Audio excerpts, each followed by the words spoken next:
Thank you, Atari, and everyone who's joining us today.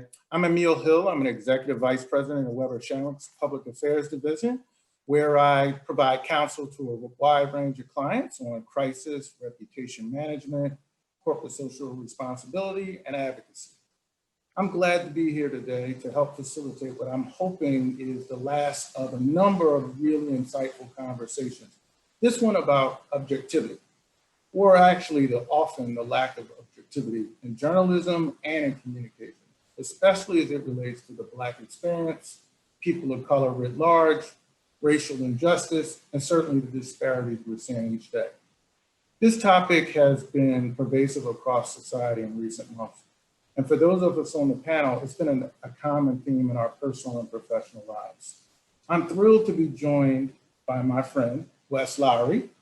Wesley is a Pulitzer Prize-winning journalist and author who is currently a correspondent for 60 and 6, 60 Minutes spinoff on the mobile app Quibi, which I'm sure you all have already downloaded. And if you haven't, you're going to do so right after this conference or while we're talking. He was previously a national correspondent at the Washington Post, where he focused on issues of race and law enforcement. Wesley led the team awarded the Pulitzer Prize for national reporting in 2016 for the creation of the real-time database that tracks fatal police shootings tracks fatal police shootings across the United States. Wesley has written a number of books. His most recent project, Murder with Impunity, took an unprecedented look at unsolved homicides in major American cities. He was a finalist for a Pulitzer Prize in 2019.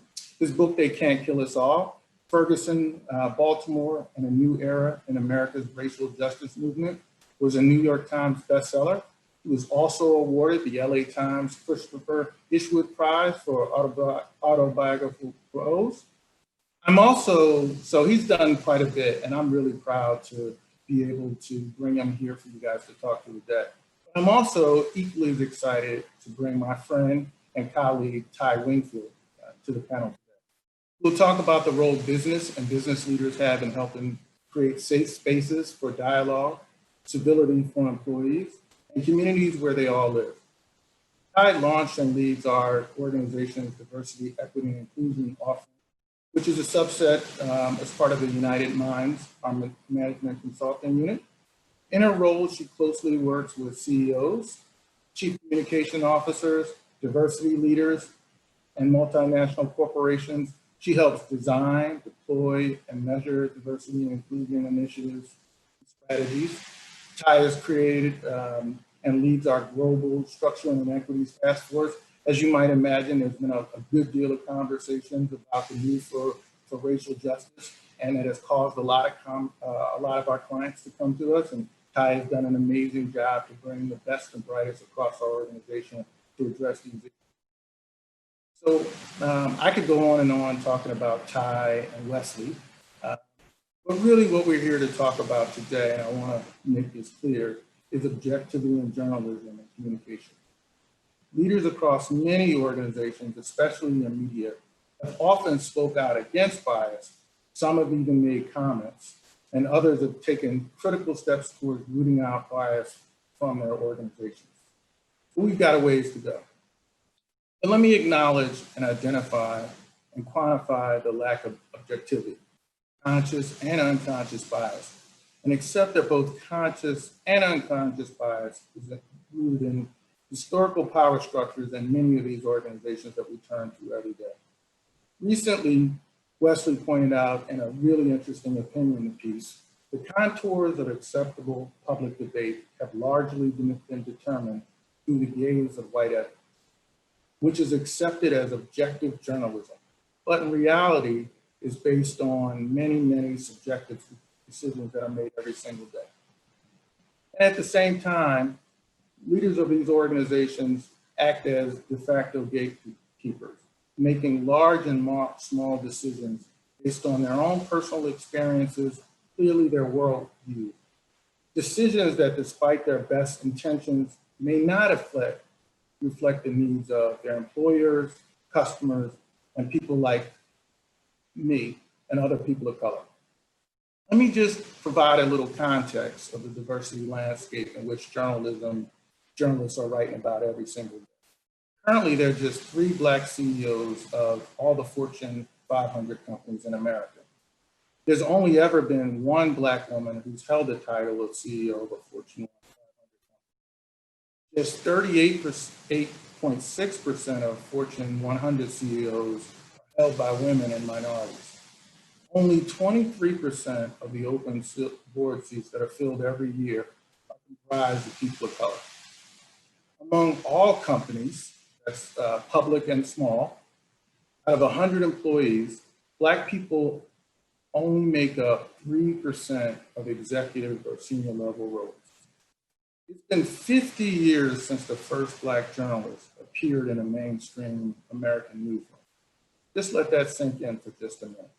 That means in 1970, that was the first time a journalist of color appeared in an American newsroom. Even so, to this day, there's 7% of full-time newsroom employees are Black. About 1/5 of them hold leadership positions. In other words, 77% of newsroom employees are non-Hispanic white. But that goes even further. The CEOs of the 5 most powerful media conglomerates, Warner, Disney, News Corporation, Viacom, CBS, and Comcast, are all white men. And then there are many other media companies that are typically owned and run by white men. So now that I've set the context, Leslie, let's talk about this really compelling op-ed that really helped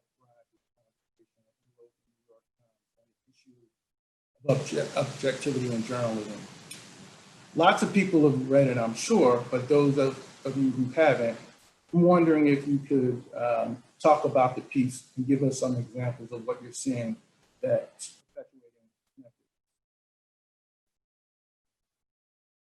You're on mute now. Sure. All right, I think I'm unmuted. Well, thank you for the introduction. I appreciate it and appreciate the way you kind of set the stage there. I think it's important for us across, excuse me, I think it's important for us across industries in this moment where we have a lot of spaces that are diversifying and also where people who otherwise have been shut out of power by various gatekeepers now have additional voice, in part because of social media and kind of the democratization of media in general. We're now hearing perspectives and views and from people who otherwise often would have been left out of leadership conversations in various industries. And I think that very often when people from otherwise marginalized groups speak up, there can be an institutional backlash and frustration and response. And in journalism, at least, that's very often couched in the idea and the concepts of journalistic objectivity. But what I would suggest is that when you've had gatekeepers to an industry for its entire modern history, and you've enforced kind of a monochromatic worldview inside one industry like journalism, that when those gates start to open and when additional and different types of people come in, they are going to challenge norms, they're going to push for different standards, they're going to bring new perspectives. And that diversity of perspective is not, in fact, a challenge or an affront to the standard of journalism. Rather, it's the process by which journalism gets better. And so what I mean by all of those things is that we know that that there are no objective people. That, in fact, when you look at the history, the point of theoretical or ostensible journalistic objectivity was to make up for the individual biases a reporter had. But what we've seen a shift in which the concept of objectivity is now being applied to the individual reporter as opposed to the product or process of their work, right? But again, the point of a journalistically objective process is to take as an assumption that there is no objective person, there is no objective journalist, that we're all subjective, we all have opinions, we all have views, we all have biases. And the hope is that we would institute a process that would help us guard against those biases skewing our coverage. What we see now are individual journalists who come under attack, lose jobs, because it can be proven that they, in their personal life or personal expression, have some sort of political opinions. But again, that's a misunderstanding of how objectivity works. What we also know is that when we're talking about bias, we're talking about a sliding scale, and we're talking about newsrooms who are trying to decide what is an appropriate amount of bias to be expressed, or that can be expressed by someone and still cover something fairly. That's a subjective decision. You may decide that that line is one place, I may decide it's somewhere else. What do we know about the subsection of humans who are the ones deciding that line? That they are predominantly older and white, and very often male, but many white females involved in that as well. And so what we see is that as newsrooms are diversifying, you have a younger, more digitally native, more ethnically, racially, religiously diverse set of journalists who are being held to punitive standards by an older, whiter, more traditional set of journalists based on their subjective decision-making of where the appropriate line is. Well, on an issue like racism, on an issue like sexism or homophobia, on an issue like xenophobia and immigration, right? You can imagine that a 25-year-old immigrant or refugee might see the line in a different place than their 65-year-old white boss. And yet these inconsistencies only work in one direction. I think this entire conversation has to be couched in the framing that it's not about losing fairness or that we don't want to do journalism that is objectively true, objectively fair, right? It's understanding the way that that term and that culture within journalism and many other industries has become this omnibus term meaning all types of things that don't actually speak to what the ostensible goals were initially.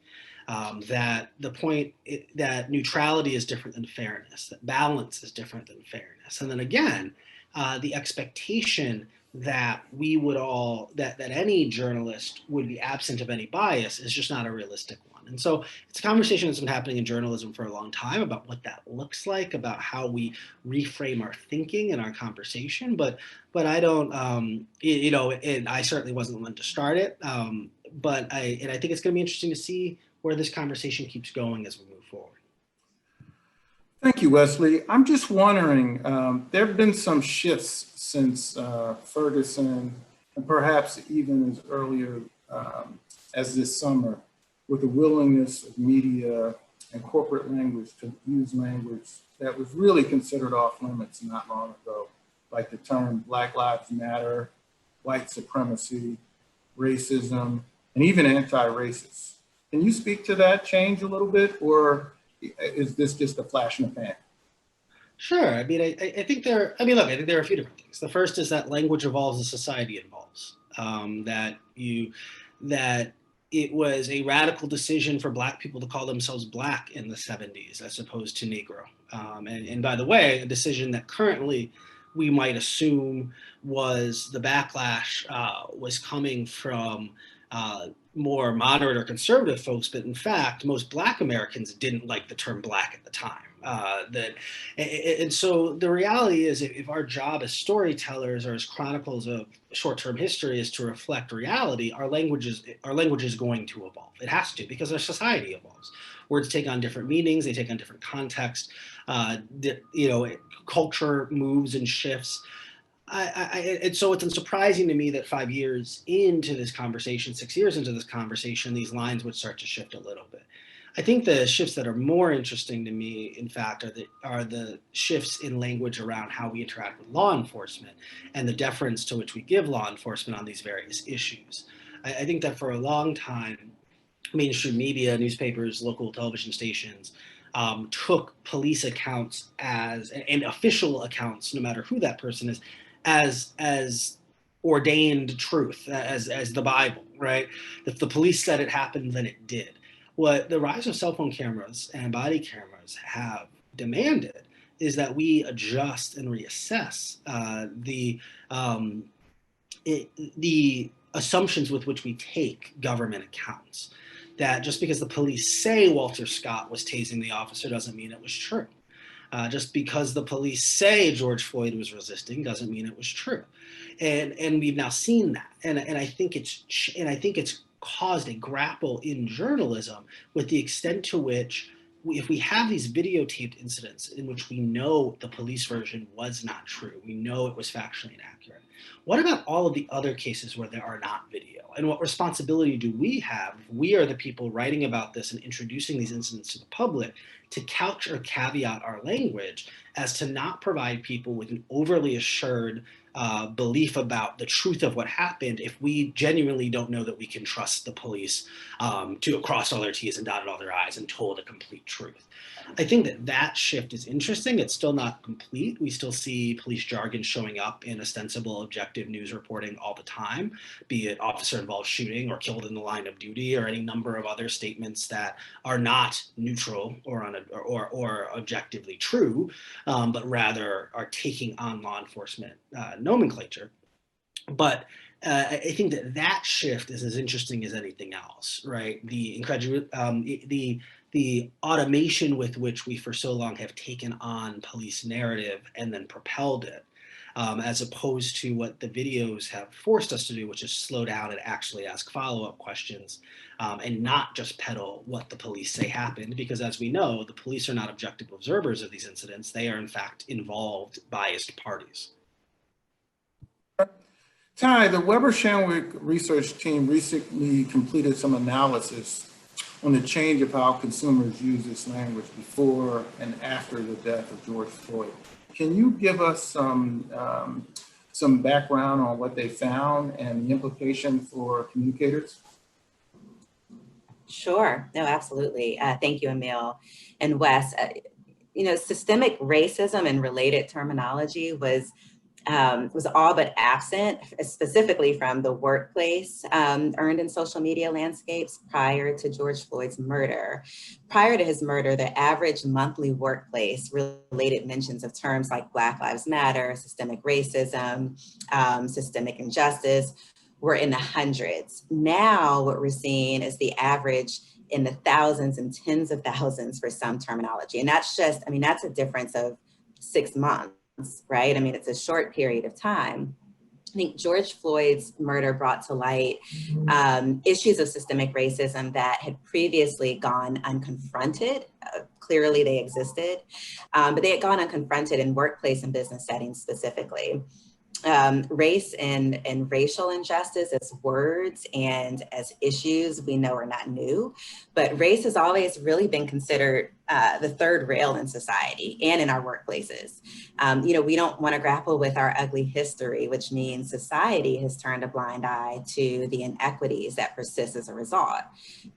Even organizations that have long-standing commitments to and investments in diversity and inclusion have found themselves much further along on issues of gender versus race, right? And part of it is because we all have women in our lives that we know and we love. We can understand, we can empathize at a visceral level with the barriers that women have to navigate in our society and workplaces. We don't have to see race. We can ignore the ugly truths that exist, right? We can live, we can worship, we can socialize in homogenous settings that keep us separate from others.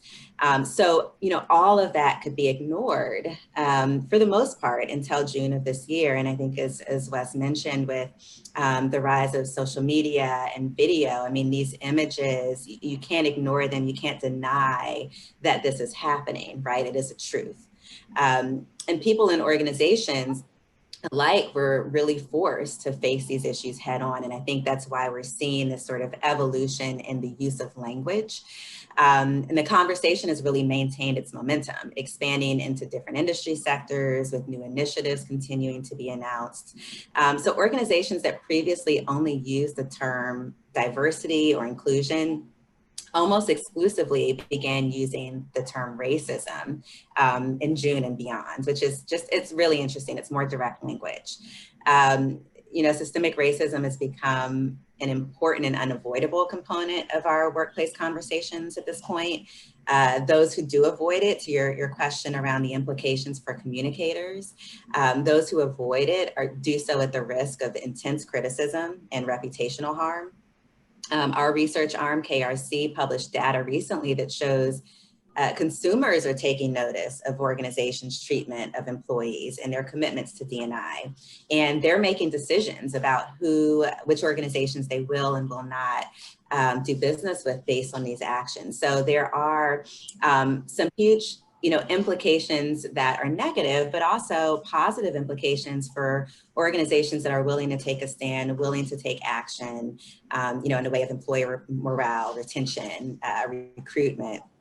So I think it's incumbent upon our organizations, our leaders to really take notice, to be thoughtful about the use of language. We know that language is important, and as we've noted, it's evolving quite quickly. Great, thanks, Ty. I just one follow-up. How have you been able to manage or help organizations stay neutral or address the so-called both sides of an issue? Black lives versus all lives matter, hiring quotas versus recruiting and retaining people of color? It's a tricky one, right? And I think, Wesley, the point in your op-ed about selective truths of white reporters and their white bosses being calibrated to avoid offending the sensibilities of white readers is effectively what we're seeing and what we've seen in corporate America.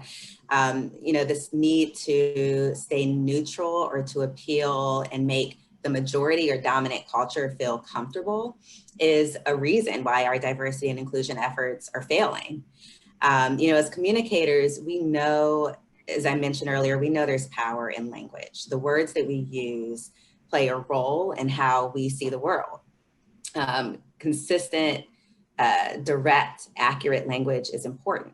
The wrong language, not calling a thing, hampers our ability to really formulate the effective actions and programs that we need to tackle these real issues. So when we say Black Lives Matter, right, we're talking about equity. We're not talking about supremacy, right? The context matters, facts matter, values matter. And so when it comes to counseling clients, I always counsel clients to live their stated values.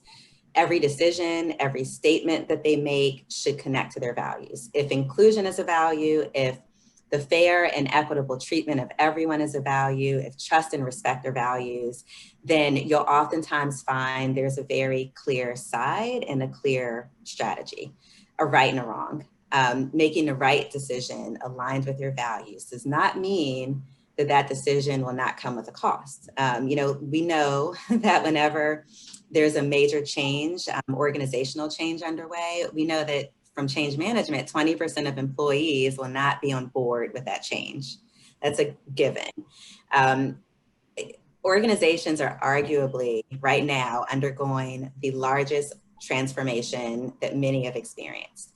But a line in the sand has to be drawn, right? And we advise our clients that the short-term loss is necessary and worth the long-term gains to retention, morale, competitive success, and ultimately innovation. Great, thanks, Ty. Wesley, how do journalists like you find and maintain your voice in these media environments, using language you consider or have come to believe is objective, your own language?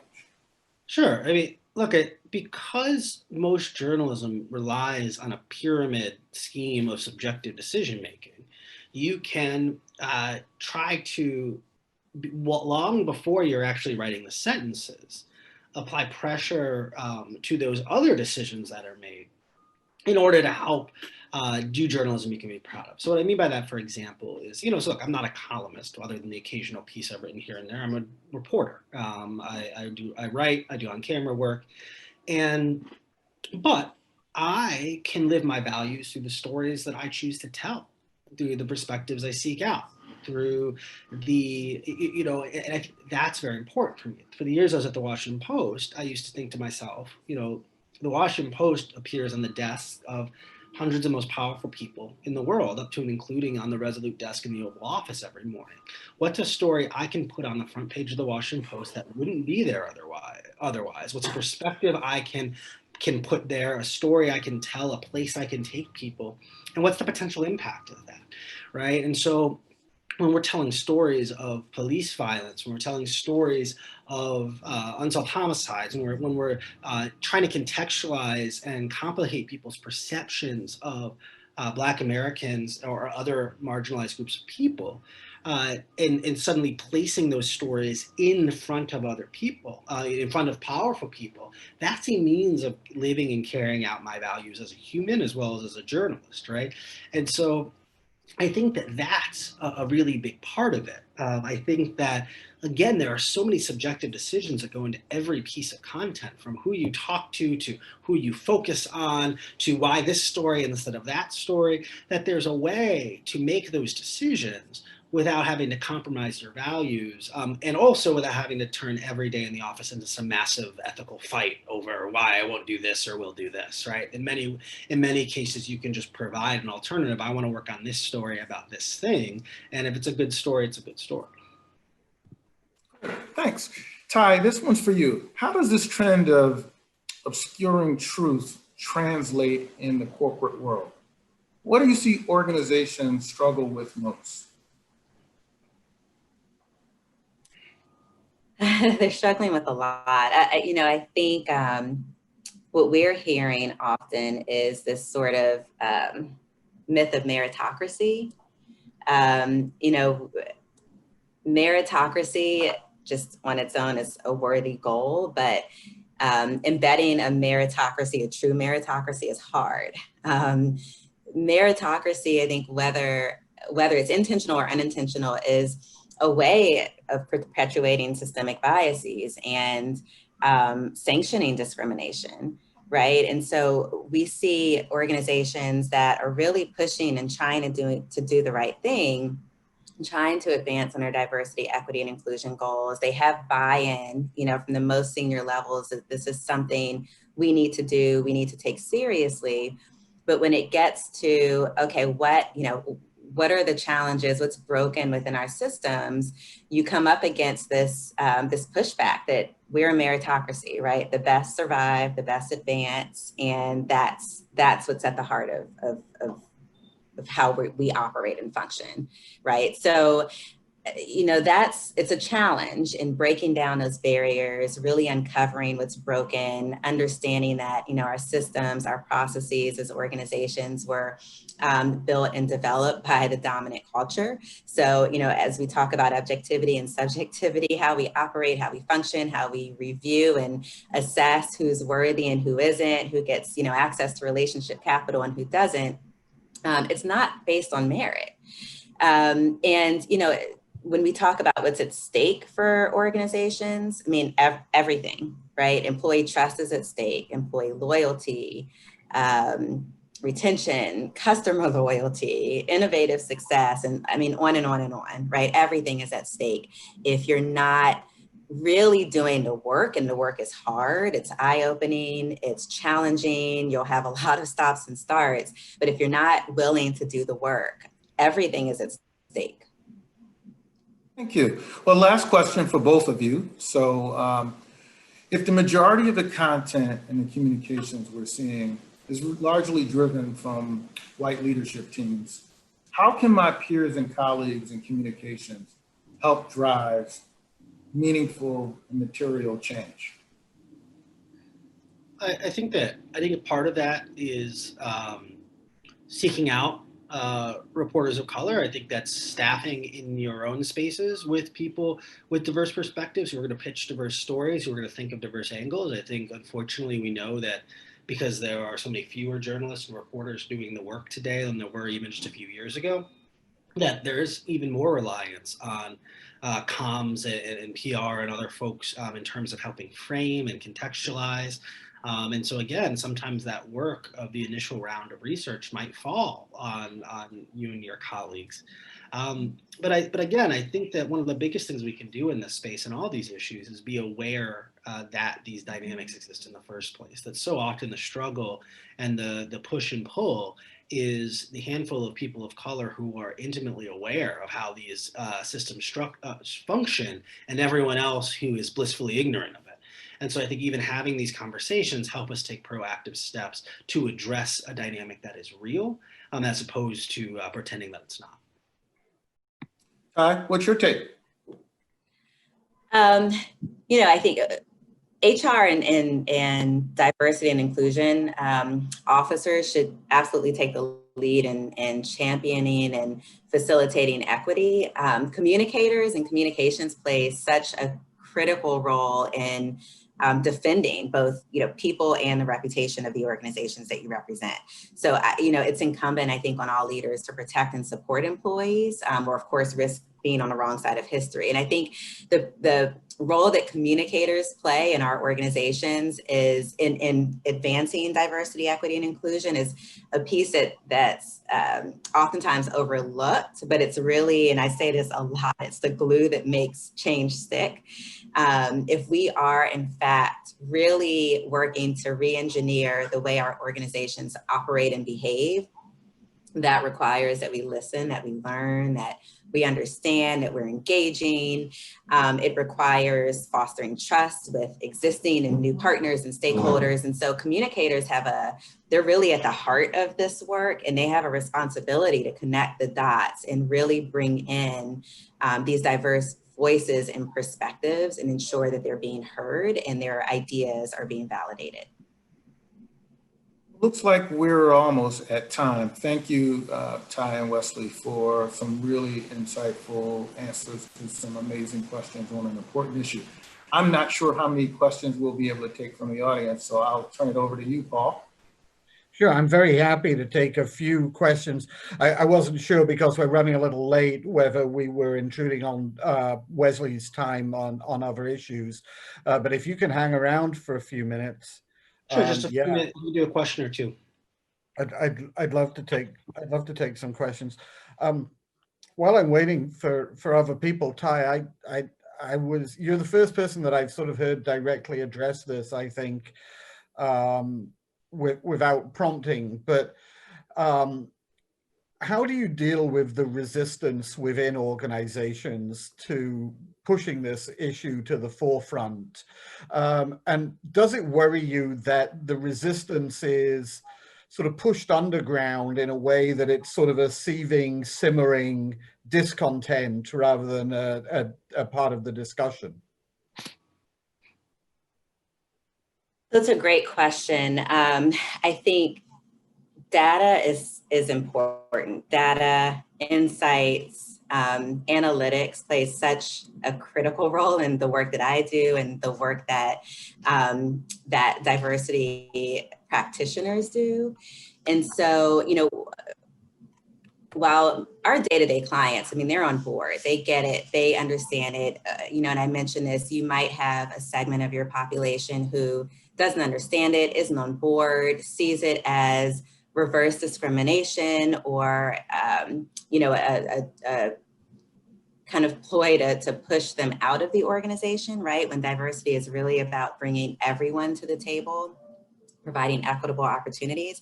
It's important to have the data and the anecdotes that really sort of underscore what is happening in the underbelly of your company, of your culture, and to be able to articulate that in those specific pain points and gaps in advancing D&I to your leadership. I think without having data from your employee base, without having data and feedback and insights from your customers, from your shareholders, it's challenging, right, to just push an idea and on your word have leaders respond. So we rely heavily on analytics, on both quantitative and qualitative insights to really drive forward why this is important, and to also underscore what companies have to lose or to gain if they are willing or not willing to take action. Wesley, I'm interested in your observation about what's going on in the business world right now, and whether you're optimistic or cynical about what's going on. Do you feel that it's a genuine commitment to change that is driven by a sort of newfound idealism, or do you think it's a reluctant pragmatism, or is it somewhere in between? I think it's an opportunistic pragmatism that in this moment, of course, you need to make a statement or hire a person or make a big showing of saying that you're on the right side of a thing. But the real test I mean, the question is why it took someone dead in the street or thousands of protesters for you to take that stance in the first place. And secondarily, the test is what happens even now as there is less unrest, as these issues start to fade into the background for a bit. Is this work that's going to be sustained, or is it noise that was made in the short term? Now, to be clear, noise that's made in the short term can have impact in real ways. People getting moved into new positions, changes to policies, commitments monetarily or resource-wise do have an impact, right? And so no matter the motivation, I mean, the motivation doesn't really matter if you end up doing things you're supposed to be doing, but what I think does matter is whether or not these are sustained commitments and statements of value in long term, or whether they are things meant to head off potential criticisms in the short term. And again, the only way we know that is to let things play out and see what happens. Great. Emil, I'm not sure if you're getting any questions from our Q&A people that are forwarded to you. I have not. I have not so far. Okay.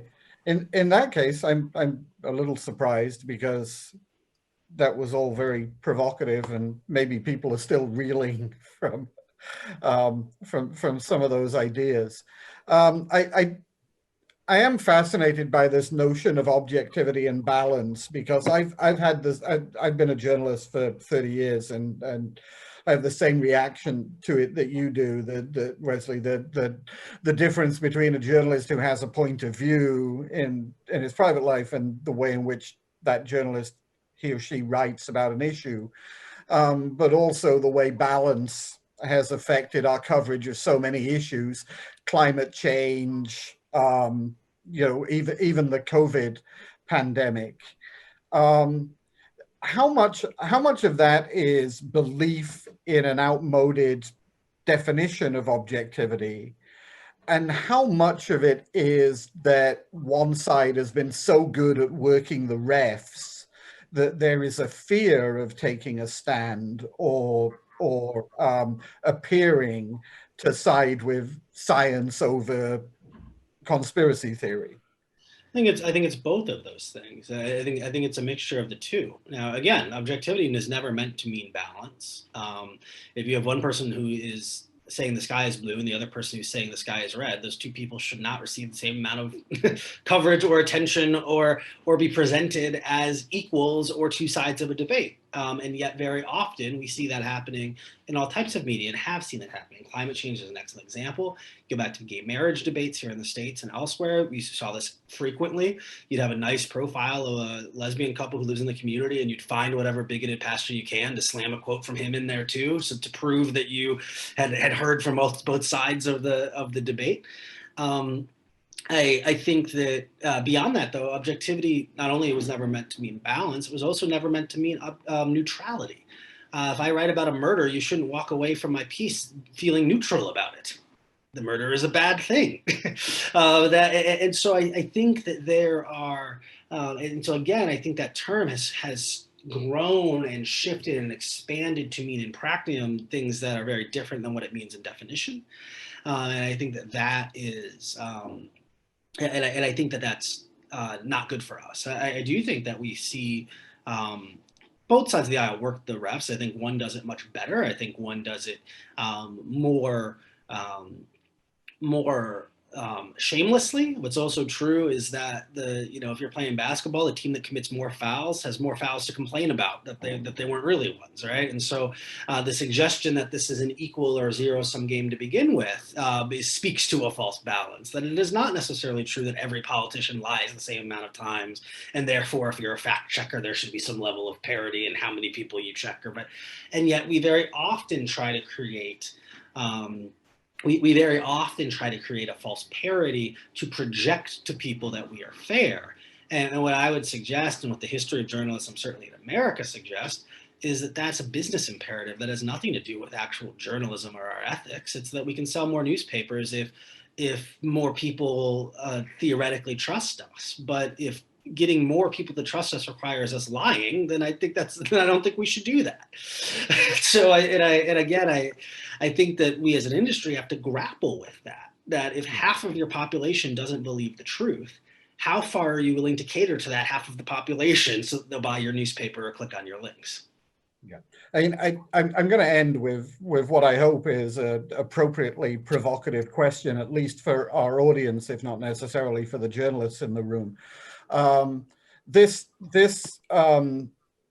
blurring of the definition of objectivity seems to me to be, to a significant extent, the result of a very deliberate strategy in which the public relations industry has played a conscious and not at all constructive role.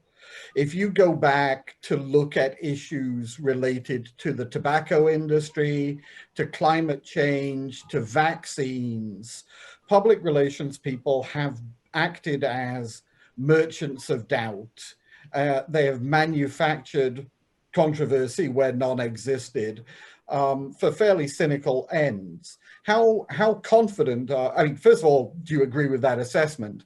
And secondly, how confident are you going forward that communicators can be part of the problem, a part of the solution rather than part of the problem? And what do we have to do in order to do that?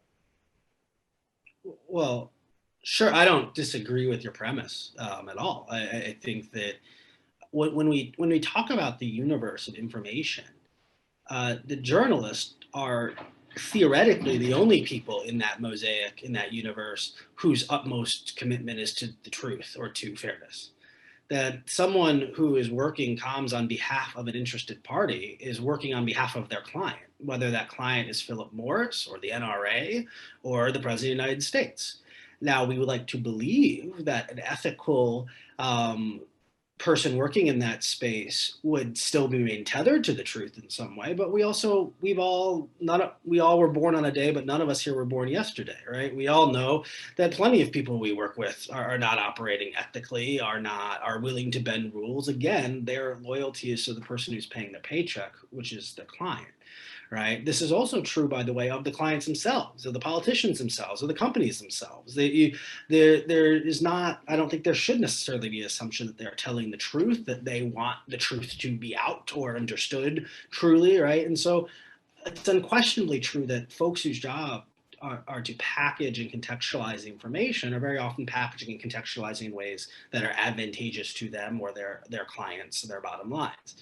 I think that it is important moving forward that we collectively do focus on an ethos of truth, of transparency, of shame, which is absent a lot of our politics in this moment, where sometimes we do something wrong. And in that moment, admitting it, or at least allowing someone else to probe it and look at it. I think I think we are very far out of that moment because we're in some ways a post-truth moment where everyone gets to invent their own narrative about what is true and what is not, and they can find 7 websites who will promote whatever it is they say about it and not consider the other side of it. And so because of that, very often, I think that leads to an increased siloing, and it leads to a world in which the truth is not incentivized, that the incentive is not to admit mistake or to admit fault, but rather to double and triple down on narrative or spin. And I think that we can, I think that a big part of fixing this is upending those values in the way we have conversations in public. Great. Can I? Yeah, please, Ty. I wanted to just, I wanted to add, and our job, right? I mean, of course, we represent our clients, but our job, and I take this very seriously, is not to blindly go in, support, and push messages that our companies and our clients want us to push, right? My job is to tell the truth. My job is to ensure that we are bringing the truth to our clients, that we are protecting their reputation, that we are advising them on strategic moves that will be to the benefit of their long-term growth and sustainability. And I would hope, and I think there is a responsibility of my fellow practitioners now and always to advise our clients accurately and honestly.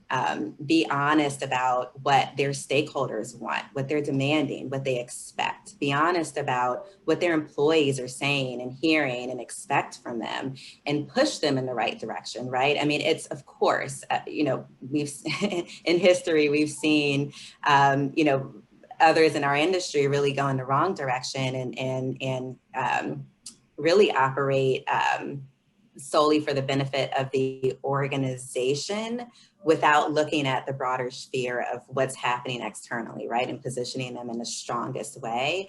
I hope that all other practitioners take seriously this role. We do have a huge responsibility in moving our country and our world forward. And we have a lot of power in counseling our clients to do the same. So I think moving forward, hopefully everyone is operating in that sort of ethically and moral centered way.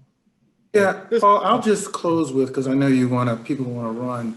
I spend more of my time doing crisis and reputational work on behalf of our clients. You really can't run from the truth, objectively speaking, especially in those situations. In a day and age where people are running around with processors in their hand, masked as telephones that can take pictures, record conversations, the truth finds its way out. And so we spend, as Kai noted, we spend a lot more time now providing counseling clients to be upfront and providing as much information to both their employees and their external audience as possible. Because without doing that, you spend more time and money trying to correct the so-called record and recovering your reputation when one sentence, one press release will have destroyed it. So I'd like to end it there. Great. Well, I'm going to uncharacteristically allow the conversation to end on a positive, upbeat note.